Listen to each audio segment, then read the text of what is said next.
Elections आ रहे हैं उसमें हमारा उम्मीदवार सदर जरदारी होगा। तहरीक इंसाफ की आजाद कैंडिडेट सुन्नी इत्तेहाद काउंसिल को असम्बली में ज्वाइन करेंगे। हमारी ही पार्टी इंशाअल्लाह ताला हुकूमतें बनाएगी और सबसे पहला काम होगा सीनियर लीडरशिप उनकी रहाई। कौमी असेंबली में पीटीआई के सपोर्टेड एमएनएस की मेजॉरिटी है। रिजर्व सीट्स का जो कोटा होता है वो सियासी पार्टी के प्लेटफॉर्म से होगा, उसके साथ मिलने से हमारी तादाद उसमें मजीद इजाफा होगा।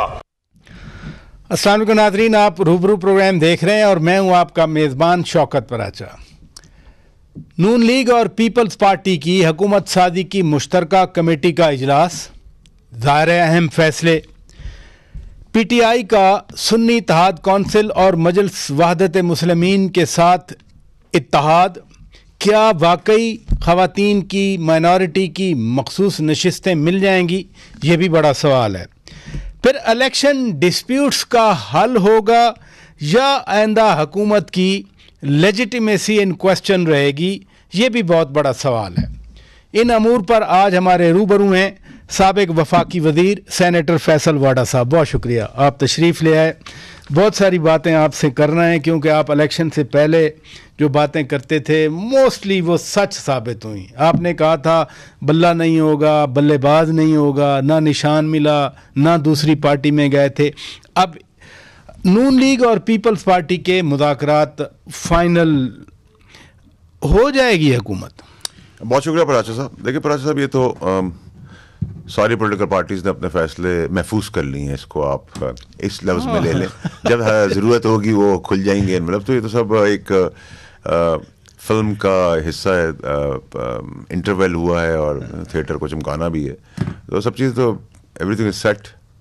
जो भी लंगड़ी रूली धागे से पतली हुकूमत बननी है, कुछ महीनों, कुछ 6 महीने, साल, 1.5 साल, 2 साल मैक्सिमम, अगर मुझाती तौर पर अल्लाह की कोई मदद आ गई तो वो उसकी तैयारी है और वो तैयारी चलती रहेगी और आगे भी होती रहेगी। नहीं, आप फरमा रहे हैं कि गवर्नमेंट ज़्यादा देर नहीं चलेगी? नहीं, मैं तो पराचा साहब ये बात आपको आज से नहीं कह रहा, मैं तो 1 साल से कह रहा हूँ। हाँ। आने वाले रिजल्ट्स का भी बता रहा था, प्रेसिडेंसी का भी बता रहा था, सब चीज़ें बता रहा था। अल्लाह की मेहरबानी सब चीज़ें ठीक हो गई। तो ये चल तो नहीं सकती। मतलब अब आप इसको, मैं तो कोशिश कर रहा था कि आप लोग सब मजबूर कर देते मियाँ साहब को कि वो इक़्तिदार में खुद प्राइम मिनिस्टर बन जाते, 4-5 महीने में हमारी जान छूट जाती। लेकिन क्योंकि अब फार्मूला चेंज हो गया, भाई आ गए हैं और कोलेशन है जो मैंने पहले कहा था, तो उस हिसाब से साल, 1.5 साल मुआवजा हो गया, 2 साल, इससे ऊपर तो नहीं जा सकता। उसका मैं आपको रीज़न दे देता हूँ। पेट्रोल की प्राइसेस महंगी होनी है इनके द्वार में, डॉलर बढ़ना है, बेरोज़गारी बढ़नी है, लॉ एंड ऑर्डर की सिचुएशन ख़राब होनी है, $24 बिलियन देने हैं, इलेक्ट्रिसिटी, सुई गैस के नरखें बढ़ना शुरू हो गए, केयर टेकर के ऊपर थोप दिया है वो आने से पहले ही, और तबाही, बर्बरियत और रेसिपी और डिज़ास्टर जो है वो आपके सामने खड़ा हुआ है। अनरेस्ट हो गया पाकिस्तान में, गली गली लोग बाहर निकले में कोई गाली दे रहे हैं। फिर आप अनरेस्ट देख रहे हैं, केओस देख रहे हैं पाकिस्तान में। आप जो हम कहते हैं कि पाकिस्तान में स्टेबिलिटी होनी चाहिए, लॉन्ग टर्म स्टेबिलिटी होनी चाहिए, वो नहीं देख रहे आप? अच्छा साहब, देखिए स्टेबिलिटी तो इस मुल्क के अंदर हो जाएगी और होगी। आने वाले इलेक्शंस जो होंगे उसमें बहुत अच्छी स्टेबिलिटी भी हो जाएगी, बेहतरी भी आ जाएगी। ये छट जाएंगे, ये एक्सपायर्ड लीडर्स हमारी जान छूट जाएगी, जिन्होंने तबाही मचाई है इस मुल्क के अंदर, जिन्होंने मुल्क का सत्यानाश किया है, उन सब एक्सपेक्ट कर रहे हैं। अब सवाल तो वही है ना पराचा साहब के, जो आइन और कानून के चौकीदार हैं, ठेकेदार हैं, रखवाले हैं, अब उनको ये शौक था इस एक्सपेरिमेंट का फिर से एक दफ़ा, तो वो जिम्मेदारी भी लेंगे। और आप देख रहे हैं कि कहीं गोली चल रही है, गाली दे रहा है कोई। अच्छा, अभी तो हम गवर्नमेंट फॉर्मेशन की बात कर रहे हैं।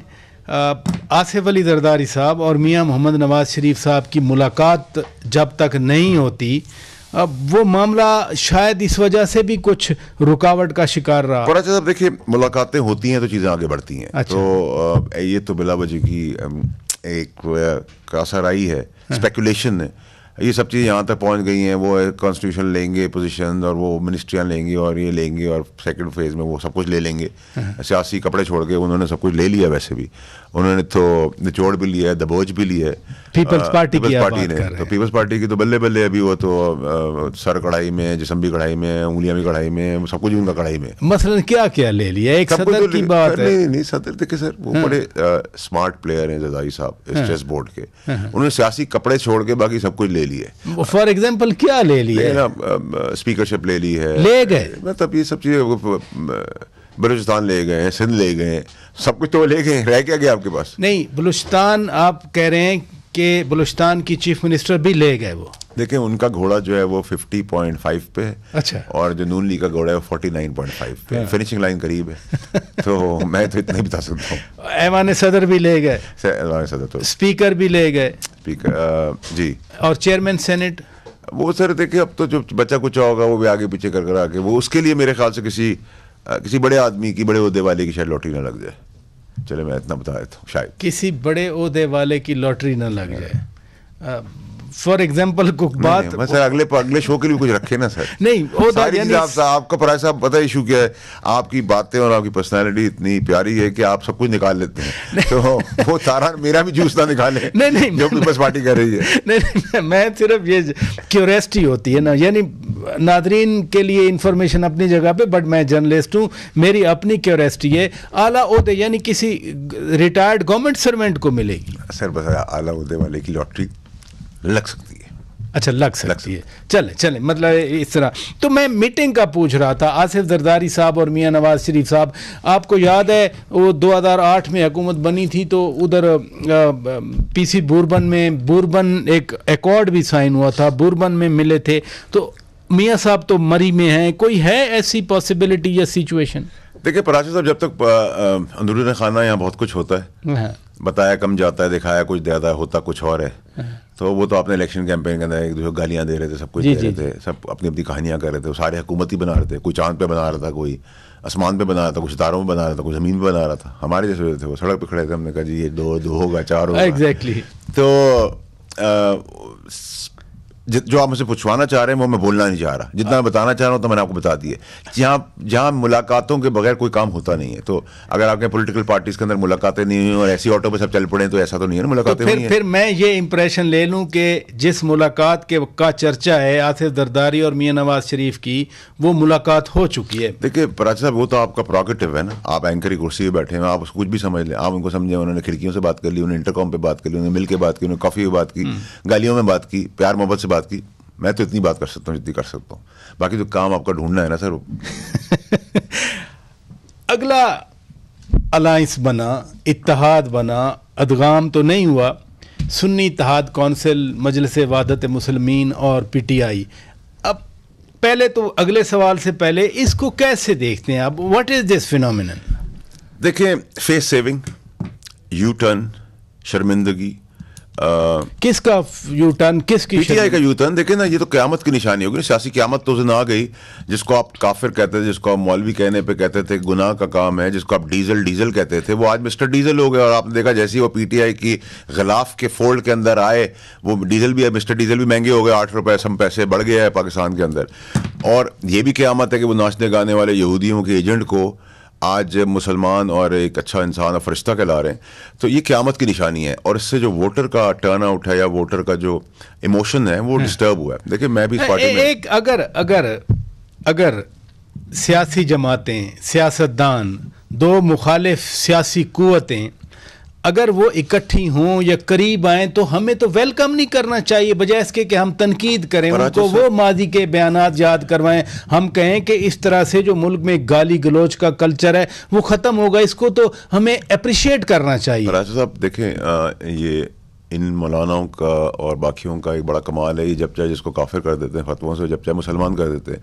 अगर शराब हराम है तो वो हराम है, वो हलाल की सूरत में नहीं हो सकती ना। वक्त ज़रूरत, मजबूरी, क़यामत, मुल्क टूट रहा है, औलाद का कुछ हो रहा है, आप उसको हलाल तो हराम से हलाल तो नहीं कर सकते। नंबर 1, हमें तो कोई प्रॉब्लम नहीं है जब आपने इस हद तक आप गिर सकते हैं अपनी बात के ऊपर। हमने तो 15 साल इस पार्टी के अंदर ज़िंदगी के गुजारे, फाइनेंशियली भी, मॉरली भी, एथिकली भी, इमोशनली भी, खून दिया इस पार्टी को।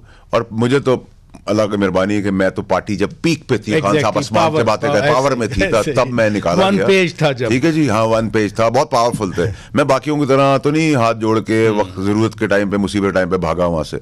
नंबर 1। नंबर 2 ये कि जब आप मौलाना साहब से कर सकते हैं तो फिर मेरा तो, अगर आज मैं पावर शेयरिंग के फॉर्मूले के अंदर बैठा होता, मैं साहिब इख्तियार होता, तो मैं कहता कि फिर आप पीपल्स पार्टी नून लीग से इत्तेहाद करें और गवर्नमेंट बनाएं, गिव देम अ चांस। इसमें क्या प्रॉब्लम है? तो ये कह रहा हूं कि आप जमहूरी पार्टी के तहत जमहूरी तरीके से मौला जड़ की सियासत छोड़ें। अंदर आए, तो अंदर आके सिस्टम ठीक करें। साथ आने में क्या प्रॉब्लम है? मैं तो यही कह रहा हूँ, कोई प्रॉब्लम नहीं है। आपको नजर क्या आता है, क्या प्रॉब्लम है? अगर मौलाना साहब के साथ बैठा जाए, देखिए मौलाना साहब तो पीटीआई पीपल्स पार्टी के साथ क्यों नहीं? मौलाना साहब के बाद जो रिएक्शन आया ना, उससे वो पीछे हटे। पहले आया कि जी वो असद कैसर साहब अपनी मर्जी से चले गए। असद कैसर साहब अपनी मर्जी से कमरे से बाहर नहीं निकल सकते, वो कैसे चले जाएंगे पार्टी से बात करने? ठीक है, असद कैसर साहब पार्टी की लाइन टो करेंगे, अपनी लाइन टो करेंगे। ठीक है, और फिर उसके बाद एक रिवर्स गेयर हुआ, फिर ये सुन्नी इत्तेहाद काउंसिल आ गया। हमें तो कोई प्रॉब्लम नहीं है, लेकिन क्या हम ये देख रहे हैं कि आगे पीटीआई से शादी कर लेगी? जब आपने इतने सारे यू टर्न ले लिए अपनी जिंदगी के अंदर, तो फिर आप ले। मैं इसका कायल हूं कि अगर एक प्रेशर है पब्लिक का, पॉपुलैरिटी वेव है, पीटीआई के पास सीटें जो हैं, जो मिल गई हैं, उसमें मैं कहता हूं अगर धांधली करके भी इनको और दे दें। चले मैं इसको और डिबेट पे ले आता हूं, फॉर्मुलेट कर देता हूं, ब्रॉडर पिक्चर में ले आता हूं। पाकिस्तान की बका के लिए पीपल्स पार्टी के पास जाएं, नून लीग के पास जाएं, बनाएं गवर्नमेंट। ये होना चाहिए था कौमी सोच ऊपर के लीडरों के अंदर। उससे क्या होता है कि आप एक कुकर प्रेशर बन रहा था पब्लिक का, अब परसों निकाल के फिजल आउट करते, उनका टेम्परेचर लाते और इनको चांस दे देते। इनकी परफॉर्मेंस भी तो देखने की जरूरत है ना, जो कह रहे हैं कि हम हम F-16 उड़ाना चाहते हैं, भाई वो गधा गाड़ी नहीं चलाना जानते। और ये जो फसली बटेरे इस पार्टी के अंदर हैं, ये तो वो पार्टी ही नहीं है। तो हम अगर नालायक थे तो फिर हमारे से नालायक तो गधे हैं सारे, तो गिव देम अ चांस। मुझे ब्रेक का कहा जा रहा है। नादरीन, सेनेटर फैसल वाडा साहब फरमा रहे हैं कि इनको शर्मिंदगी या यू टर्न या जो भी बात है, लेकिन पीटीआई कह रही है कि हमारी पोजीशन मजबूत हुई है। कमिश्नर रावलपिंडी के बयान के बाद तो वो अपने आप को मज़ीद सच्चा साबित कर रहे हैं। मैं सेनेटर साहब की ओपिनियन इस मौजू पे लूँगा, क्योंकि सरकारी मुलाजमीन के ख़िलाफ़ प्रोपेगेंडा किया जा रहा है। केयर टेकर प्राइम मिनिस्टर काकड़ साहब ने भी इसका सख्त नोटिस लिया है और उनका एक बयान आया है कि इसकी इन सारे अमूर पर कार्रवाई भी की जाएगी। ब्रेक के बाद बात करते हैं। वेलकम बैक नाजरीन, आप रूबरू प्रोग्राम देख रहे हैं और आज हमारे रूबरू हैं साबिक वफाकी वजीर सेनेटर फैसल वाडा साहब।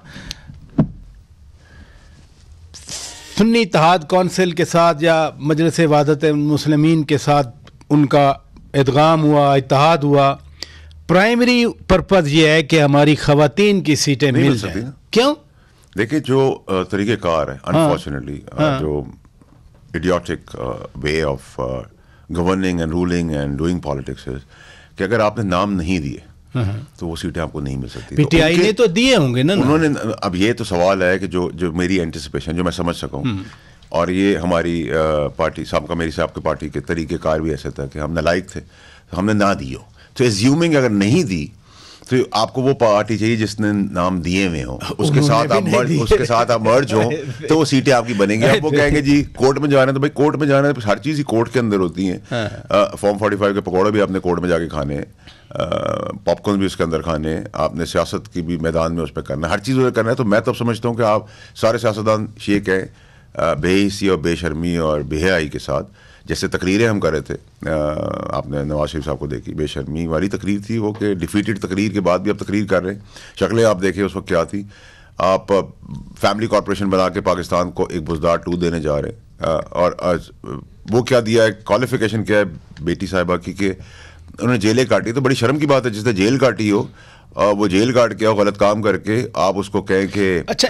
इन सीटों के हवाले से यानी आप समझ रहे हैं ये नहीं मिलेंगी। अभी आपने कहा कि वो गवर्नमेंट बनाए, गवर्नमेंट तो इत्तेहाद वो नहीं बैठना चाह रहे, लेकिन उमर अयूब साहब बार बार कह रहे हैं कि हम हुकूमत बनाएंगे। बैरिस्टर गौहर खान हुकूमत बनाना चाहते हैं। उनका कंटेंशन है कि जो सीटें हमारी छीनी गई हैं वो हमें वापस दे दें, तो हमारी सादा अक्सरियत से हुकूमत बन सकती है। मेरा व्यू बड़ा इस पार्टी के बारे में, क्योंकि मैं इस पार्टी के अंदर पैदा ही हुआ हूँ सियासी तौर पे, पीटीआई के अंदर। चले हम उसको डिबेट करें। अब अगर मेरे तो दोस्त हैं, कोलीग हैं, उमर अयूब साहब, जी, उनका भी माजी देख लें। वो पीपल्स पार्टी से घूम के, फिर नून लीग से घूम के, काफ लीग से घूम के, ठीक है, वो पीटीआई में आ गए। तो अगर आपकी पास्ट हिस्ट्री में ये है कि आपने कहीं भी घर बसाया नहीं है, तो आज आप क्या गारंटी दे रहे हैं कि आप घर बसा देंगे इधर का पीटीआई का? एक मिनट, फिर आप आ जाए सलमान अकबर राजा साहब, बहुत अच्छे चेहरा है, बहुत अच्छे लॉयर है, बहुत कुछ सब कुछ है। बट अगर आप मुझे सलमान अकबर राजा साहब की बात पूछेंगे, तो अगर वो कहते हैं मैं असूल पसंद हूँ इसलिए असूल की पार्टी में गया हूँ, तो फिर आपने पैनामा का केस क्यों नवाज शरीफ का चलाया था? आप ये सब चीज़ याद करें। नहीं नहीं नहीं नहीं सर, नहीं नहीं सर, किया जा नहीं नहीं नहीं, जैसे हामिद खान साहब अभी पिछले दिनों भला किसका के वकील बने हुए, मैं तो आपके सामने। देखिए पराचा साहब, आपकी प्रोफेशनल लाइफ, आपकी पॉलिटिकल लाइफ और आपकी पर्सनल लाइफ एक डायरेक्शन में मैच करनी चाहिए। ये नहीं हो सकता कि इधर आप फतवे दे रहे हैं, उधर आप हराम काम कर रहे हैं, उधर आप एक पार्टी से लगे हैं, इधर आप यहूदी कह रहे हैं, उधर गोरे के साथ एग्रीमेंट साइन करिए, नहीं हो सकता ना। इनको जो मैंने आपसे सवाल किया, ये कहते हैं कि हमारी छीनी हुई सीटें 70-80 सीटें, 180 का वो फिगर बताते हैं कि हमारी हुकूमत तो बनी हुई है, इसको मान लिया जाए। देखिए पराचा साहब, 50 साल हो गए भुट्टो साहब के कत्ल को प्रोब करते हुए। 46 साल से एक होटल की बिल्डिंग है हमारे वहाँ कराची में, PIDC के सामने, अरबों रुपए की वो बिल्डिंग है, और 35-37 साल के बहुत सारे केसेस। जी बस ठीक है, आपकी 200-250 सीटें हैं, जाओ 50 साल में उसका फैसला हो जाएगा, और हम उस वक्त अल्लाह मियाँ के वहाँ तो ना वाली बात बस फिर समझ जाए ना सर, जो सिस्टम है, फिर सिस्टम को सिस्टम के लेके चले। आपकी तरफ से हम ना समझे। देखिए प्रॉब्लम ये है कि अगर हमारे वहाँ ना तो किसी को उंगली पकड़ाना हो, हाथ पकड़ लेता है। अब अगर इंडिपेंडेंट्स आ गए 100 की तादाद में आ गए, तो अब वो फैल गए। शुक्र करें इन्होंने ये नहीं क्लेम कर दिया सारी पार्टियों ने, हमने 600 ले ली हैं सीटें, यानी कि 10 सीटों में से हम ये भी क्लेम करते हैं। कमिश्नर रावलपिंडी चट्टा साहब ने बातें की, PTI तो अपने मौकफ को स्ट्रेंथन्ड फील कर रही है ना। ये बताइए कि ये चट्टा साहब कहाँ से निकल आए? देखिए ऐसे बॉक्स के अंदर ना हमारे वहाँ वो जो पटारी होती है ना, ऐसे हमने बहुत सारे रखे होते हैं, उसमें ज़रूरत के तहत हम PTI भी इसमें हो सकती है। मैं इस मुमकिनात से बिल्कुल, उनकी बड़ी दोस्तियाँ हैं, करीबी हैं, 10 दिन बाद रिटायर हो रहे थे। मिस्टर ज़मीर भी उनका 10 दिन बाद जागा, 10 घंटे बाद जागा नहीं, 10 मिनट बाद जागा नहीं।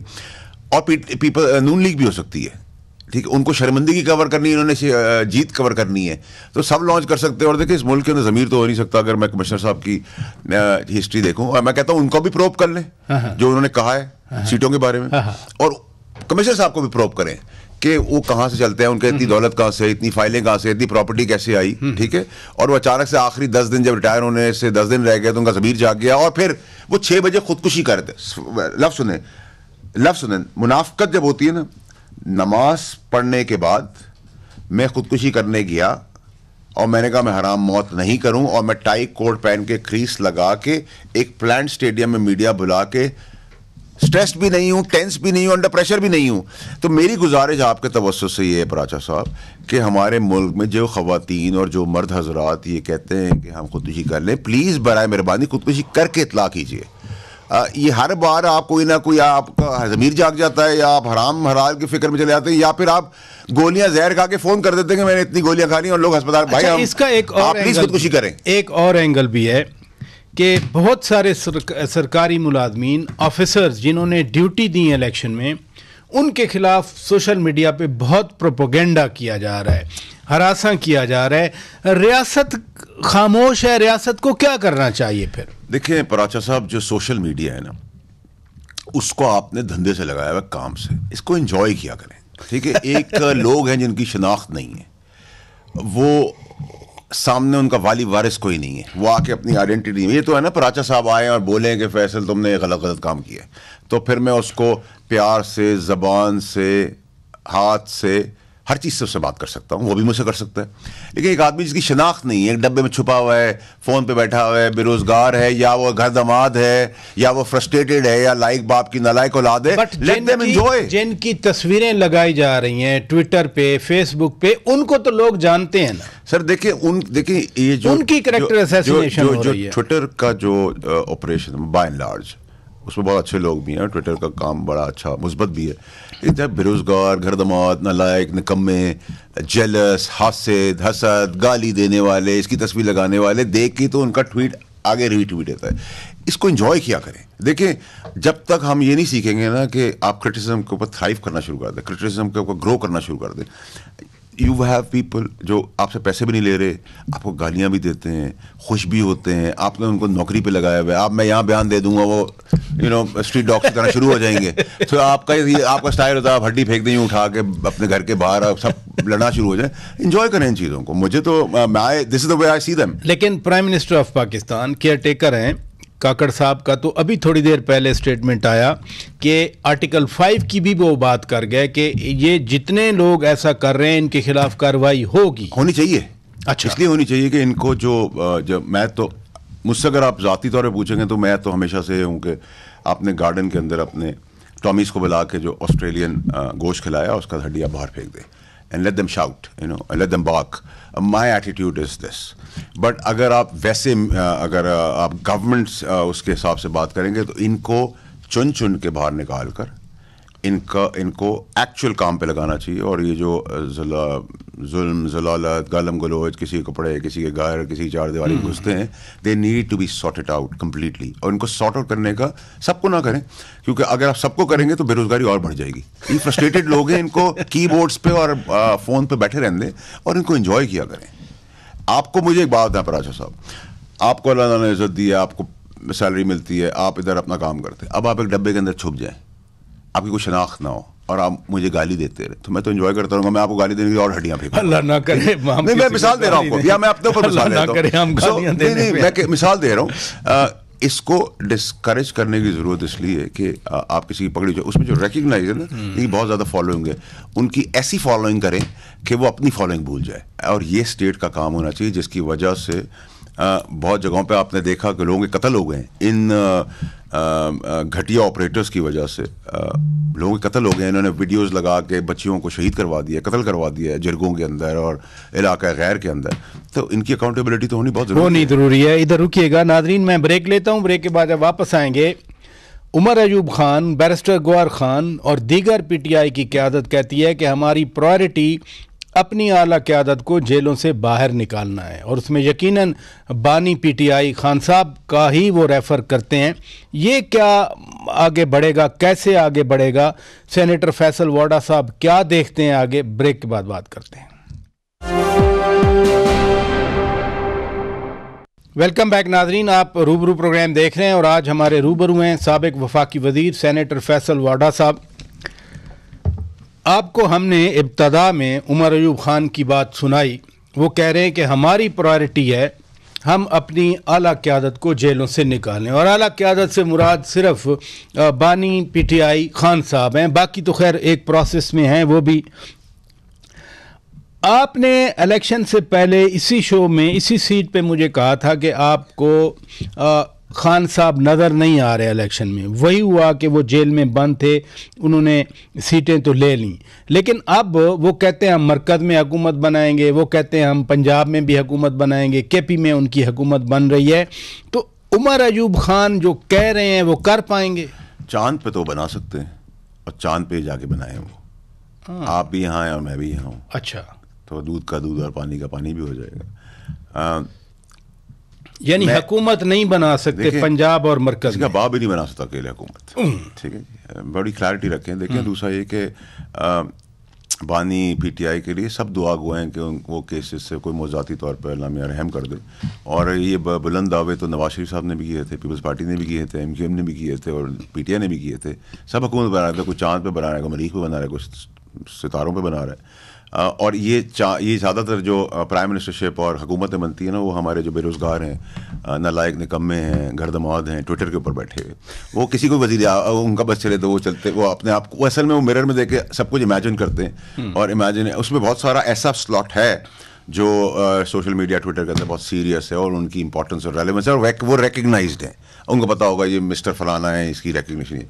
बाकी तो चलते हुए लोग हैं। मैंने आपको कहा ना, आप जिस दिन ये सीख लेंगे पाकिस्तानी कि ऑस्ट्रेलियन बोन अपने टॉमी को खिला के सड़क पे बाहर फेंक दें and let the street dogs fight. लेकिन अगर वो लार्जेस्ट पार्टी बने हैं, कैसे बन गए? सिंपल मेजॉरिटी नहीं है। कैसे बन गए सर? कैसे बन गए? तो 250 ले गए, 170 ले गए, नहीं 190 प्लस। 95 भी अगर ले रहे हैं तो उसमें 25-30 तो वो हैं जो हमेशा से आज़ाद हैं, वो तो हर हुकूमत का हिस्सा रहे हैं, हमारी भी रहे हैं, दूसरों की भी रहे हैं, आगे भी जा रहे हैं, 2-3 करके जा रहे हैं। खान साहब सामने नहीं थे, लोगों ने वोट तो डाला उनको। अब खान साहब को वो कहते हैं, उमर अयूब खान कह रहे हैं कि हम उनको बाहर निकालेंगे, हमारी प्रायोरिटी ये है। आपको बाहर आते नजर आ रहे हैं खान साहब? देखिए, अगर नवाज शरीफ साहब बाहर जाते हुए मुझे नजर आ रहे थे उस वक्त, और फिर वापस आते हुए नजर आ गए, और ये अंदर जाते हुए नजर आ गए, तो बाहर आते हुए भी नजर आ सकते हैं। तो ये दुनिया में हरफ आखिर तो पाकिस्तान में है नहीं। अच्छा, आपको एक ही ऑर्डर के तहत एक कागज़ पेपर पे आपको एक लिखा हुआ आ जाएगा कि निकल जाए मुल्क से, और एक ही दफ़ा में लिखा आ जाएगा आज। तो ये तो जब चाहे हम 9 को 9 पढ़ें, उसी 9 को 6 पढ़ लें, फिर तो पाकिस्तान में होता रहे। नहीं, वो होता रहा है। मैं स्पेसिफिक बानी PTI खान साहब की बात स्पेसिफिक बानी PTI इमरान खान साहब ही की बात कर रहा हूँ कि अगर आप मुझे कहें कि दुनिया में ये चीज़ जुम्बश कलम से ख़त्म हो गई है, तो जुम्बश कलम से यहाँ चीज़ें ख़त्म भी होती हैं और हस्ब ज़रूर हस्ब हाल शुरू भी होती हैं। तो मैं समझूं कि वो जेल से बाहर आ सकते हैं। लेकिन देखिए, कोई सिर्फ आप कब्र में जाके वापस नहीं आ सकते, बाकी दुनिया में हर जगह जाके वापस आ सकते हैं। देखें ना, जो केसेस हैं, जो सज़ाएं मिली, लोअर कोर्ट की सज़ाएं हैं, वो हाई कोर्ट में चैलेंज होंगी, वो सुप्रीम कोर्ट में कुछ तो चैलेंज हो चुकी, फिर सुप्रीम कोर्ट में चैलेंज हो जाएंगी। तोशा खाना वाली सज़ा है, साइफ़र केस वाली सज़ा है, साइफ़र में सज़ा लिखी और है, मिली कम है। तो ये इतनी सख्त सज़ाएं नहीं हैं जो रिपील ना हों आला अदालतों में। देखिए, अदालती निज़ाम के बारे में तो मुझे आपके साथ कोई 10-20 घंटे का प्रोग्राम एक साथ करना पड़ेगा। और अदालती निज़ाम में मैं आपको सिर्फ थोड़ी सी चीज़ें वापस रिकॉल, रिमाइंड, रिफ़्रेश करा देता हूँ। भुट्टो साहब कत्ल, रिकॉर्ड 1 अरब रुपये का नुकसान, नवाज शरीफ का आपको ना पैसे लेने पर ज़बरदस्ती ब्लैक लॉक डिक्शनरी के तहत एक ईजाद करके उनको निकाला गया, फिर उनको कहा कि आप बंदा बताए कि जिंदा रहेंगे नहीं रहेंगे, फिर भेजा गया, फिर कहा क्लियर किया, जरदारी साहब को 14 साल सजा दी। इमरान खान की गवर्नमेंट मजबूर करके 12 बजे गिरवाई गई और कोटे खोली गई, ठीक है जी, संडे के दिन। और जो रेप विक्टिम्स हैं, उनका रेप होने के बाद सवाल जवाब करके उनका ज़ाती, मॉरली, फाइनेंशियली, इमोशनली, फैमिली का रेप बार बार होता रहा, सजाएं किसी को नहीं मिली। नशा टावर गिर गया, लोग सड़क पे बर्बाद हो गए, उनका कुछ नहीं हुआ। कॉन्स्टिट्यूशन टावर गिराने की कोई जुर्रत नहीं कर सके क्योंकि उसमें रहने वाले जो हैं उनके 20-20 बंगले हैं। तो और मैं अगर आपको फिर दास्तान सुनाऊँ, फिर आप फरमा रहे हैं कि ज़रूरत पड़ेगी तो उनको निकाला जा सकेगा। वो ज़रूरत फिर कब पड़ेगी? खान साहब को जेल से निकालने की जरूरत कब पड़ेगी? चले, अगर आप वक्त जरूरत फरमा रहे हैं, मशवरा अगर देना हो, जो मैं उस वक्त भी उनको कहता रहा, काश वो बात मान लेते। मैं आज भी कहूंगा 2 कदम पीछे हटें, जमहूरी रवैया करें, मौला जंड की सियासत को, किस चीज, मार धाड़, गालम गलोच, लड़ाई झगड़ा, आग, ये सब बंद कर दें। अब पाकिस्तान में तो फिर उनकी सियासत में बचेगा क्या? तो फिर देखें, फिर अगर वो धरने नहीं करें, लॉन्ग मार्च नहीं करें। साहब, आप मुझे कह रहे हैं कि एक साइड पॉलिटिकल जो है वो माल बनाएगी, मुल्क को लूटेगी, घसीटेगी, वो एक सियासत है। और एक सियासत माजर है कि आग लगा दो, टैंक उड़ा दो, फलाना करो, जान ले लो, कत्ल कर दो, मौला जट की सियासत। तो फिर दोनों सियासत नहीं चल सकती। इसीलिए मैं अगला इलेक्शन बहुत बेहतर देख रहा हूँ। बेहतर देख रहे हैं कि अगला जान छूट जाएगी आपकी, इन सबसे जान, सबसे मेजॉरिटी, यानी नून लीग, पीपल्स पार्टी, पीटीआई। पर ऐसा नून लीग तो अब सिर्फ पंजाब की एमक्यूएम ही रहेगी, बस। इससे आगे आप ना देखें, बाकी अल्लाह को पता है। हाँ। लेकिन सियासी तज्जिए में मैं एमक्यूएम से आगे ना देखें, रहेगी, बट इक्तदार की जंग में अब कभी नहीं आएगी। ये आखिरी इक्तदार है नून लीग का, जैसा कैसा भी है, घसीट के, लेट के, रो के, मिन्नतें करके, पैर पकड़ के, भीख मांग के, बट ये आखिरी इक्तदार है। खान साहब भी तो बार बार कह रहे हैं कि मेरे साथ मुदाकरात करें, मुदाकरात मेरे साथ कोई नहीं कर रहे ना, अभी नहीं कर रहे। वो चाह रहे हैं, मैं बार बार कह रहा हूँ, वो देख रहे हैं और देखना चाहिए भी उनको।